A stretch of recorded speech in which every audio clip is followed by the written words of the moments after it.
In this lecture, we are going to read or discuss the chapter from where we left it last time in lecture second or video second. Gemini Studios was the favorite haunt of poets like S.D.S. Yogyar, Sangu Subramaniam, Krishna Shastri and Harindranath Chattopadhyay. The narrator says that Gemini Studio was often visited by the poets like S.D.S. Yogyar, Sangu Subramaniam, Krishna Shastri and Harindranath Chattopadhyay. It had an excellent mess which supplied good coffee at all times of the day and for most part of the night. Gemini Studios had an excellent kitchen which supplied good coffee at all times of the day, means 12 hours of the day, and for most part of the night, and most of the night it served coffee there. Those were the days when Congress rule meant prohibition. Congress had announced prohibition at that time. Maybe the time was going on at that time of emergency in 1975, and meeting over a cup of coffee was rather satisfying entertainment, for people could not do any activities outside, so they could come to the Gemini Studio, and at its mess they could have a cup of coffee and entertain themselves. Barring the office boys and a couple of clerks, everybody else at the studio radiated leisure, a prerequisite for poetry. In these sentences, the poet says that, the narrator says that, excluding some office boys and a couple of clerks, everybody else at Gemini Studio was having free time, and a free time is required. It is required for poetry. If you have to write poetry, then one needs to be free. Most of them wore khadi. People at Gemini Studio, or workers at Gemini Studio, employees at Gemini Studio wore khadi clothes, and they respected Gandhiji, but beyond that they had not the slightest appreciation for political thought of any kind. But beyond that they did not have any understanding of any political thought. Naturally, they were all averse to the term communism, and it was evident that they were all in opposition to the term communism. They were against communism. वे सभी communism के विरोधी थे. They all opposed communism. Communism is a political belief, a belief जिसे हम साम्यवाद कहते हैं. And a communist was a godless man, and a person who believes in communism is called a communist, and उसे कहा जाता है that he is a godless person. He does not believe in God. He had no filial or conjugal love. A communist person does not have love for his family. Filial means here love for his family, son or daughter, or conjugal love means love for his wife. So he had no compunction about killing his own parents for his children. So such a person did not hesitate even killing his own parents or his children. He was always out to cause and spread unrest and violence among innocent and ignorant people. इस तरह का जो व्यक्ति होता है, he was always out to cause and spread unrest and violence among innocent and ignorant people. इस तरह का जो कम्युनिस्ट व्यक्ति होता है वो हमेशा रेडी रहता है to bring unrest and violence society के अंदर that is made of ignorant people, उसके अंदर अनरेस्ट और वायलेंस लाने के लिए हमेशा रेडी रहता है. And earlier we talked about he had no compunction about killing his own parents or his children. Compunction here means such a person did not have any feeling of guilty in killing his own parents or his children. उसे बिल्कुल भी अपराध नहीं लगता कि वह कोई अपराध कर रहा है if such a person kills his parents or his children. Such notions which prevailed everywhere else in South India at that time also. इस तरह की जो notions थे, thoughts थे, वो prevailed, वो व्याप्त थे साउथ इंडिया में उस समय, and naturally floated about vaguely among the khadi clad poets of Gemini Studios. और कहीं कहीं ये विचार जो खादी पहनने वाले कवि थे जेमिनी स्टूडियोज के पोएट्स थे, उनमें भी ये विचार, उनके पास भी ये विचार पहुंच चुके थे. Evidence of it was shown forthcoming, इसका जो सबूत था वो आगे आ रहा था. Now move to the next.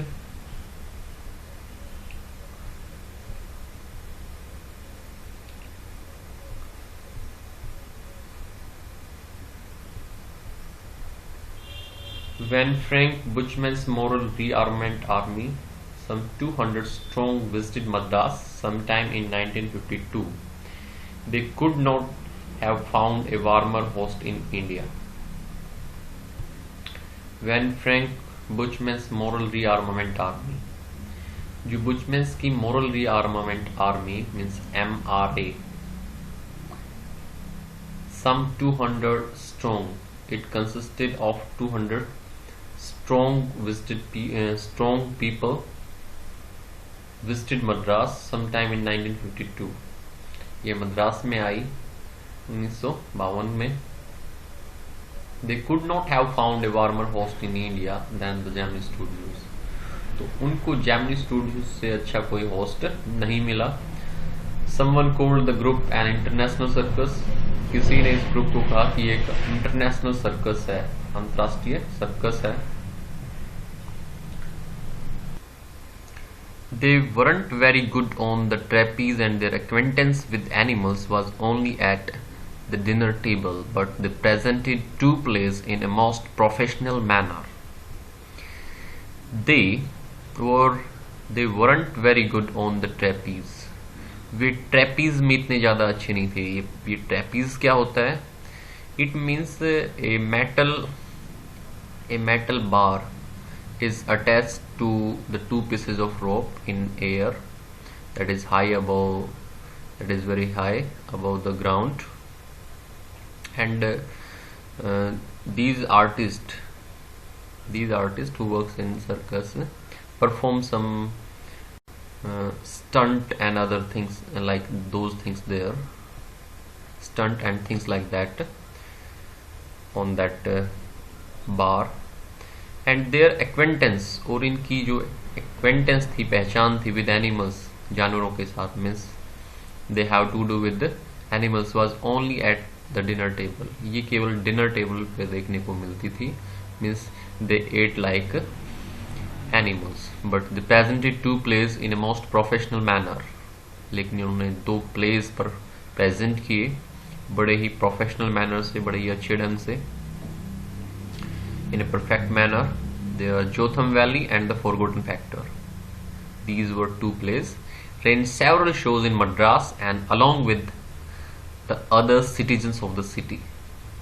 The Gemini family of 600 saw the plays over and over again. इनके जो दो प्लेस थे, Jotham valley and forgotten factor, इसके कई शो चलाए गए मद्रास में, and along with other citizens of the city, शहर के दूसरे सिटीजन्स के साथ जेमिनी परिवार जो कंसिस्टेड ऑफ 600 पीपल, उन्होंने इन नाटकों को बार बार देखा. दे saw the plays repeatedly again and again. The messages of the plays were usually plain and simple homilies. इन नाटकों का जो मैसेज था, संदेश जो था, यूजुअली प्लेन एंड सिंपल, ये बहुत ही सरल था। सरल होमिलीज, प्लेन एंड सिंपल। होमिलीज मीन्स बड़ा ही सरल था। होमिलीज मीन्स हेयर शिक्षा, टीचिंग्स, उपदेश, और यू कैन से सरमन। बड़ा ही सिंपल सा उपदेश था इनका। But the sets and costumes were first rate, लेकिन जो सेट और इनके कॉस्ट्यूम्स मीन्स जो क्लॉथ्स दे वोर, वो फर्स्ट रेट थे, पहले दर्जे के उन्होंने इस्तेमाल किए थे इनके प्रेजेंटेशन में। Madras and the Tamil drama community were terribly impressed for some years. Almost all Tamil plays had a scene of sunrise and sunset in the manner of Jotham Valley, with a bare stage, a white background curtain and a tune played on the flute. Madras and Tamil drama community जो थी वो इनसे बहुत प्रभावित थी। And for some years, और कुछ वर्षों के लिए इन्होंने क्या किया, सभी जो तमिल प्लेज थे उनमें सीन हुआ करता था सनराइज और सनसेट का। जिस तरह से जोथम वैली में जो सीन था सनराइज और सनसेट का, उसी तरह से they presented the scene of sunrise and sunset in their place with a bare stage, जिस पर स्टेज पर कोई नहीं होता था, empty stage, a white background curtain, और ए वाइट बैकग्राउंड कर्टेन, एक वाइट बैकग्राउंड होता था पर्दे का, and a tune played on the flute, और एक बांसुरी पर ट्यून बजाई जाती थी, एक धुन बजाई जाती थी।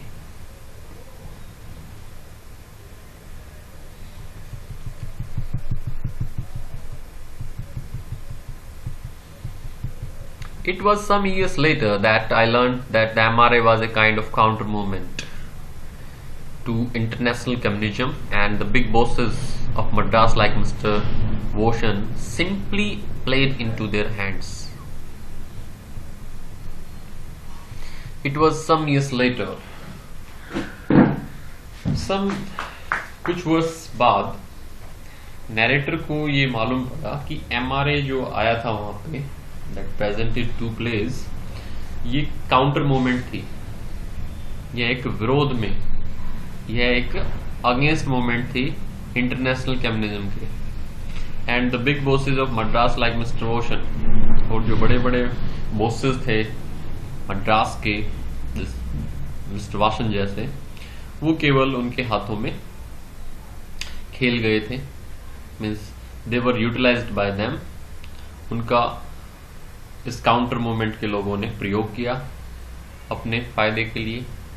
I am not sure however that this was Indeed the case, लेकिन मुझे पूरा विश्वास नहीं है कि बात यही थी। This was the fact. For the unchangeable aspect of these big bosses and their enterprises remain the same, क्योंकि कभी न बदलने वाले जो पहलू हैं इन बड़े बड़े बॉसेस के और इनके एंटरप्राइजेज, इनके उद्यमों के, इनकी इंडस्ट्रीज के, रिमेन द सेम, वो वैसे ही रहे। MRA आए या न कोई MRA न आया हो, इंटरनेशनल कम्युनिज्म आया हो या कोई इंटरनेशनल कम्युनिज्म नहीं आया हो। The staff of Gemini Studios had a nice time hosting 200 people of all hues and sizes of at least 20 nationalities. Gemini Studios का जो स्टाफ था, इसका काफी अच्छा समय बीता। इसने मेजबानी की लगभग 200 लोगों की, जो सभी रंगों के थे और सभी आकार के थे, कम से कम 20 देशों के थे वो। It was such a change from the usual collection of crowd players waiting to be slapped with thick layers of makeup by the office boy in the makeup department. यह एक बदलाव देखने को मिल रहा था अब, जो आमतौर पर जो भीड़ हुआ करती थी क्राउड प्लेयर्स की, जो इंतजार कर रहे होते थे अपने आप का मेकअप करवाने के लिए ऑफिस बॉय से मेकअप डिपार्टमेंट में, अब उससे कुछ बदलाव था। अब ये करने की जरूरत नहीं पड़ती थी। A few months later, the telephone lines of the big bosses of Madras burst, and once again we at Gemini Studios cleared a whole shooting stage to welcome another visitor. और कुछ महीने बाद फिर से जो टेलीफोन लाइन थी बड़े बड़े बॉसेस की मद्रास में, वो फिर से बर्स्ट, फिर से उन पर भिन्न भिनाने लगी, यू कैन से, कि उनमें फिर से कॉल आई, उनके पास फिर से फोन आया, and once again we at Gemini studios cleared a whole shooting stage. और एक बार फिर से हमने जो जेमिनी स्टूडियो का जो शूटिंग स्टेज था उसको साफ कर दिया, so that we can welcome another visitors, ताकि दूसरा जो मेहमान आ रहा था हम उसका स्वागत कर सकें। All they said was that he was a poet from England. ये कह रहे थे वो कि ये कोई कवि है इंग्लैंड से। The only poets from England the simple Gemini staff knew or heard of were Wordsworth and Tennyson. The only poets, जो कुछ एक poets थे, जो some poets इंग्लैंड से, जो साधारण जेमिनी स्टूडियो का स्टाफ जानता था या उन्होंने सुन रखा था, और they had heard, were Wordsworth, उसमें एक वर्ड्सवर्थ का नाम था, एंड टेनिसन, सिर्फ दो ही जानते थे साधारण simple Gemini studio staffers. The more literate, और कुछ ज्यादा इसमें पढ़े लिखे, knew of Keats, Shelley and Byron, ये उससे आगे बढ़ के कीट्स, शैली और बैरन को भी जानते थे। And one or two might have faintly come to know of someone by the name Eliot. एक या दो शायद उन्होंने सुना हो, उन्होंने ये भी मालूम हो, इलियट का नाम भी मालूम हो। Who was the poet visiting the Gemini studios now? लेकिन अब कौन कवि आ रहा था जेमिनी स्टूडियो में? He is not a poet, he is an editor. That's why the boss is giving him a big reception. किसी ने कहा वो कवि नहीं है, वो तो एक एडिटर है, और यही कारण है कि जो हमारा बॉस है उसको इतना बड़ा रिसेप्शन, इतना बड़ा वेलकम दे रहा है, उसका स्वागत कर रहे हैं आने पर। Vasan was also the editor of the popular Tamil weekly Ananda Vikatan. Mister S S Vasan, जो कि बॉस था जेमिनी स्टूडियोज का, वो भी एक एडिटर था, एक पॉपुलर, एक फेमस तमिल वीकली साप्ताहिक पत्रिका थी, मैगजीन थी, आनंदा विकाटन उसका एडिटर था। He wasn't the editor of any of the known names of British publications in Madras, that is, those known at the Gemini Studios. The poet or the man who was coming to Gemini Studio wasn't the editor of any of the known names of British publication in Madras. Madras के अंदर जो British publication establish थे उसमें किसी ज्ञात publication का editor नहीं था। That is those known at the Gemini studios, जो कि जेमिनी स्टूडियो के लोगों को मालूम थे कि कौन सी पब्लिकेशन है। Since the top man of the Hindu were taking the initiative, because the top man of the Hindu were taking the initiative, क्योंकि जो टॉप मैन थे द हिंदू न्यूज़पेपर के, इंग्लिश न्यूज़पेपर के, वो इस इनिशिएटिव को ले रहे थे। The सरमाइज was that the poet was the editor of A daily. तो ये अज्यूम किया जा रहा था, ये सपोज किया जा रहा था कि शायद ये जो कवि है ये किसी डेली न्यूज़पेपर का एडिटर है, किसी दैनिकी का एडिटर है, but not from the Manchester guardian और द लंदन टाइम्स। लेकिन ये दो डेली न्यूज़पेपर थे, द मैनचेस्टर गार्डियन और द लंदन टाइम्स, इनमें से वो किसी का नहीं था। That was all that even the most well informed among us new. हम में से जिनको सबसे ज्यादा मालूम था उनको भी इतनी ही जानकारी थी कि यह उनमें से किसी का भी एडिटर नहीं था। At last around 4 in the afternoon the poet or the editor arrived. At last, आखिर में finally, when it was 4 PM the poet arrived. वो कवि था जो पहुंच गया जेमिनी स्टूडियोज में। He was a tall man, very English, very serious and of course very unknown to all of us. वह एक लंबे कद का व्यक्ति था, टॉल मैन था, वेरी इंग्लिश, अंग्रेजों की तरह था, वेरी सीरियस, गंभीर था, and of course very unknown to all of us, और हम में से किसी ने उसके बारे में जानकारी नहीं थी, ज्ञात था हमारे लिए, we did not know him. Battling with half a dozen pedestal fans on the shooting stage, the boss read out a long speech. Battling means struggling with half a dozen. जो आधा दर्जन पेडेस्टल फैंस थे, जो ground fans थे, उनसे संघर्ष करते हुए वो शूटिंग स्टेज पर पहुंचा. The boss read out a long speech. Boss ने एक लंबी सी स्पीच उसके लिए पढ़ी. It was obvious that he too knew precious little about the poet. It was obvious, यहाँ पे जो फैंस है वो पंखे हैं. It was obvious that he too knew precious little about the poet. और ये क्लियर था कि वह भी जो कीमती जानकारी थी उस कवि के बारे में उसके पास नहीं थी. किसके पास नहीं थी? Mister SS. वासन के पास, बॉस के पास. The speech was all in the most general terms, but here and there it was peppered with words like freedom and democracy. जो स्पीच थी वो साधारण शब्दों में थी, लेकिन कहीं कहीं पर it was peppered. There were words like freedom and democracy sprinkled. कहीं कहीं पर फ्रीडम और डेमोक्रेसी जैसे वर्ड वहां पर उस स्पीच में प्रयोग किए गए थे. Then the poet spoke. फिर कवि ने बोलना शुरू किया. The person who had come there, he couldn't have addressed a more dazed and silent audience. उसने इससे ज्यादा स्तब्ध और खामोश ऑडियंस को कभी भी एड्रेस संबोधित नहीं किया होगा जितना उसने यहाँ पे जैमनी स्टूडियो में किया. No one knew what he was talking about and his accent defeated any attempt to understand what he was saying. People जो थे, ऑडियंस जो थी, उसको नहीं मालूम था कि वो किस बारे में बात कर रहा था. और उसका जो एक्सेंट था, बोलने का जो मैनर था, defeated any attempt to understand. उसकी वजह से उन्हें समझ नहीं आ रहा था कि वो क्या बोल रहा था. डिफीटेड मीन्स हरा दिया, एनी अटेम्प्ट टू अंडरस्टैंड, जो प्रयास वो कर रहे थे उसके समझने का कि वो क्या बोल रहा था, मीन्स उसके एक्सेंट की वजह से पीपल और the audience could not understand what he was saying. The whole thing lasted about an hour and this lasted for an hour. ये जो भाषण था उसका, एड्रेसिंग थी, it lasted for an our.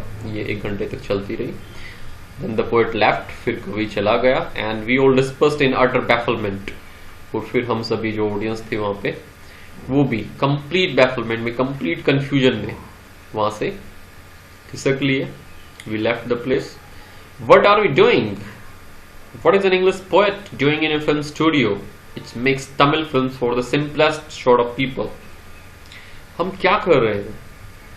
What is an English poet doing in a film studio? और एक अंग्रेज कवि क्या कर रहा है एक फिल्म स्टूडियो में जो कि तमिल फिल्में बनाता है? Simplest sort of people, बिल्कुल साधारण और सरलतम प्रकार के लोगों के लिए. People whose lives least afforded them the possibility of cultivating a taste for English poetry. People whose lives, वे लोग जो जिनका जीवन है वो ऐसा नहीं है कि वो ऐसी संभावना हो कि वो इंग्लिश पोएट्री के लिए जो टेस्ट है वो डेवलप कर सकें, कल्टीवेट कर सकें. मीन्स वो अंग्रेजी कवि को कभी, अंग्रेजी कविताओं को कभी पसंद नहीं कर सकते थे, पसंद करना अफोर्ड नहीं कर सकते थे. उस तरह के लोगों के बीच वो कवि क्या कर रहा था? The poet looked pretty baffled too, for he too must have felt the sheer incongruity of his talk about the thrills and travels of an English poet. The poet looked pretty baffled too. जो कवि था वो भी काफी विचलित था.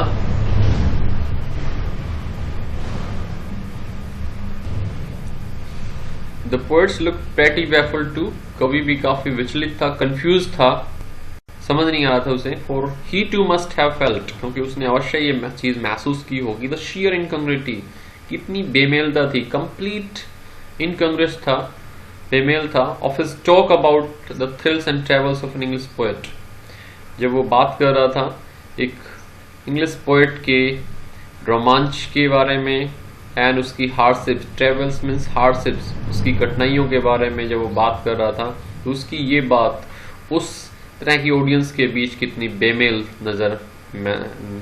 नजर आ रही थी, अवश्य उसने चीज महसूस की होगी। His visit remained an unexplained mystery। उसकी जो यात्रा थी वो एक असुलझी हुई, असुलझा रहस्य बन गया।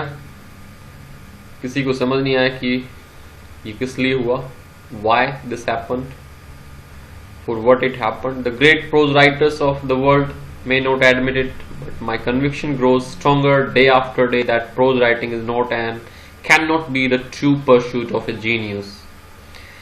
The great prose writers, जो ग्रेट गद्य लेखक हैं इस संसार के, शायद वे नैरेटर की इस बात को स्वीकार न करें, लेकिन जो नैरेटर का कन्विक्शन है, जो उसका विश्वास है, grows stronger day by day, वो और भी मजबूत हो जाता है दिन प्रतिदिन, that pros writing is not and can not be the true pursuit of A genius, कि गद्य लेखन है वो नहीं है और नहीं बन सकता है किसी बुद्धिमान, जीनियस, प्रतिभावान व्यक्ति के लिए एक सही रास्ता एक्सप्लोर करने का नहीं बन सकता है। Means it is not a path for a genius. Prose writing is not a work for genius, यह जीनियस लोगों के लिए नहीं है। It is for the patient, persistent, persevering drudge with a heart so shrunken that nothing can break it. यह तो उन लोगों के लिए है जो पेशेंट, जो धैर्यशील हैं, परसिस्टेंट एंड परसेवरिंग डर्स, जो लगातार किसी काम पर लगे रहते हैं। परसेवरिंग डर्स मीन्स किसी बोरिंग वर्क पर भी, किसी बोरिंग एंड डिफिकल्ट वर्क पर भी, रूटीन वर्क जो कि डल होता है उस पर लगे रहते हैं विद ए हार्ट, और उनका जो दिल है सो श्रंकन, इतना सिकुड़ जाता है कि अब उनके दिल को कोई ठेस नहीं पहुंचती है। Nothing can break it. कैसे? Rejection slips don't mean a thing to him. जब उनकी प्रोज वर्क को कोई रिजेक्ट कर देता है, रिजेक्शन स्लिप मीन्स उनको रिजेक्ट कर दिया जाता है, तो इससे उन्हें कोई फर्क नहीं पड़ता है। प्रोज राइटर्स को कोई फर्क नहीं पड़ता है। He at once sets about making a fresh copy of the long prose piece and sends it on to another editor enclosing postage for the return of the manuscript। तो ऐसा जो pros writer जिसका work reject हो जाता है, वो फिर से एक नई कॉपी बनाना शुरू कर देता है उस लंबे प्रोज पीस की जो उसने लिखा है, और इसको भेज देता है दूसरे एडिटर के पास, enclosing postage for the return, और इसके साथ वो पोस्टेज में टिकटें लगा देता है, लिफाफा, टिकट सहित लिफाफा लगा देता है, ताकि यदि उसे पसंद न आए नेक्स्ट अनदर एडिटर को भी, तो वो उसकी हस्तलिखित मैन्युस्क्रिप्ट में से उसकी जो ओरिजिनल पीस है पीस ऑफ राइटिंग है, उसको वापस भेज दे उसके पास। It was for such people that the Hindu had published a teeny announcement in an insignificant corner of an unimportant page। ऐसे लोगों के लिए, for such people, जो हिंदू न्यूज़पेपर है उसने पब्लिश की थी एक छोटी सी अनाउंसमेंट, इसके एक insignificant corner of an unimportant page, एक अमहत्वपूर्ण पेज के एक अमहत्वपूर्ण कोने में उसने एक अनाउंसमेंट की थी। A short story contest organized by a British periodical by the name the Encounter, की एक लघु कहानी प्रतियोगिता है जो आयोजित की जा रही है एक ब्रिटिश पत्रिका के द्वारा, by the name the Encounter, जिसका नाम है the Encounter. Of course the Encounter wasn't a non commodity among the Germany literati. निश्चित रूप से जो एनकाउंटर मैगजीन थी वाजंट ए नॉन कमोडिटी, इसके बारे में जानकारी नहीं थी। जो जर्मनी में लिटरेचर में जो इंटरेस्टेड पीपल थे, जो लिटरेचर में इंटरेस्टेड पीपल जो थे उनको इस मैगजीन के बारे में जानकारी नहीं थी. I wanted to get an idea of the periodical before I spent a considerable sum in postage sending a manuscript to England. और मैं चाहता था to get an idea, to have an idea of the periodical, इसके बारे में थोड़ी जानकारी लेना, to have some information about the periodical, जिससे पहले कि मैं कुछ अच्छी खासी मनी खर्च करूं पोस्टेज में, मीन्स अपनी जो मैन्युस्क्रिप्ट है उसको इंग्लैंड भेजने में पोस्ट के द्वारा उस पर खर्च करूं. उससे पहले मैं इसके बारे में थोड़ी बहुत जानकारी लेना चाहता था. In those days the British council library had an entrance with no long-winded signboards and notices to make you feel you were sneaking into a forbidden area. और उन दिनों the British Council Library had an entrance. इसका जो British council library का जो प्रवेश द्वार था यह with no long-winded signboards, इसमें ज़्यादा घुमावदार साइन बोर्ड्स नहीं लगे हुए थे. एंड नोटिसेस, और ना ही इतने नोटिसेस लगे हुए थे कि आपको ये महसूस हो कि आप किसी फॉरबिडन एरिया में प्रवेश कर रहे हो चोरी छिपे, किसी निषेध क्षेत्र में आप चोरी छिपे प्रवेश कर रहे हो. And there were copies of the Encounter lying about various degrees of freshness almost untouched by readers. और वहां पर प्रतियां रखी हुई थी एनकाउंटर की, लाइंग अबाउट इन वेरियस, इधर उधर पड़ी हुई थी, वेरियस डिग्रीज ऑफ फ्रेशनेस, अलग अलग ताजगी लिए हुए, ऑलमोस्ट अनटच्ड बाय रीडर्स, और शायद पाठकों ने इनको नहीं छुआ था. When I read the address name, जब मैंने उन मैगजीन्स में उस मैगजीन के इशू में एडिटर का नेम पढ़ा, I heard a bell ringing in my shrunken heart. I heard bell ringing in my shrunken heart. तो मुझे रियलाइज हुआ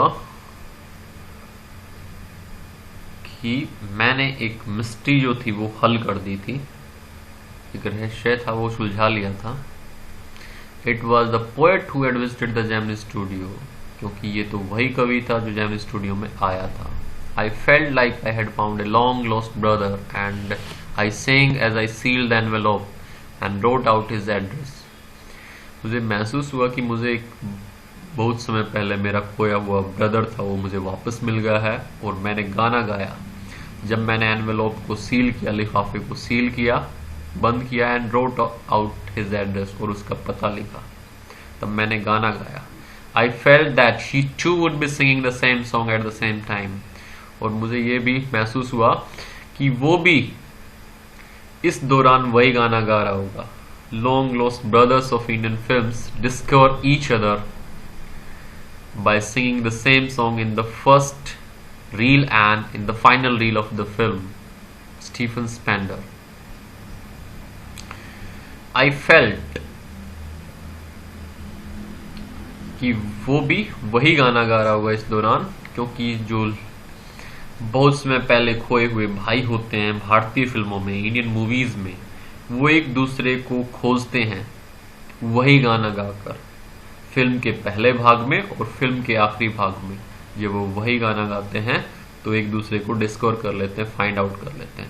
स्टीफन स्पेंडर. मैंने किसको लिखा था? मेरा भाई कौन था? Lost brother Stephen Spender at this time. Not इन fact.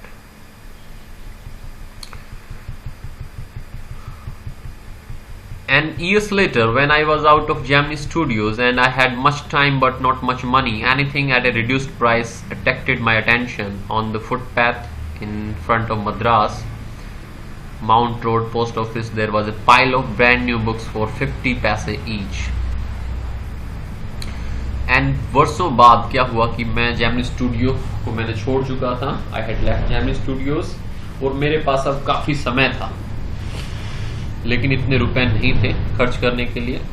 Anything at A reduced price, कोई भी वस्तु जिसका प्राइस कम कर दिया गया हो, जिस पर डिस्काउंट दिया जा रहा हो, वो मेरा ध्यान खींच लेती थी. Attracted my attention. On the footpath in front of the Madras Mount Road post office, जो Madras Mount Road post office है उसके सामने फुटपाथ पर,